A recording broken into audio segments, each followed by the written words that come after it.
परडेही वज़ीर बिलावल भुट्टो ज़रदारी चयो आहे त सॼी दुनिया खे ख़ोराक जी खोट ऐं मौसमियाती तब्दीलियुनि जा चैलेंजेस दरपेश आहिनि। गॾियल कोशिशुनि सां ई चैलेंजेस जो मुक़ाबिलो करे सघिजे थो। परडेही वज़ीर बिलावल भुट्टो ज़रदारी चयो आहे त गॾियल क़ौमुनि जी फूड सिक्योरिटी कॉन्फ्रेंस जॾहिं दुनिया जी मुतहद थियण जी ज़रूरत हूंदी आहे त उन वक़्तु तकरार दुनिया खे विरहाए छॾींदा आहिनि।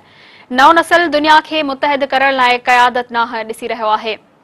परडेही वज़ीर बिलावल भुट्टो ज़रदारी वधीक चयो आहे त पाकिस्तान मौसमियाती तब्दीलियुनि सबबि सभ खां वधीक मुतासिर थींदड़ मुल्कनि जी फ़हरिस्त में शामिल आहे। पाकिस्तान खे हीट स्ट्रोक, पाणी खोट ऐं ॿिया मसइला दरपेश आहिनि।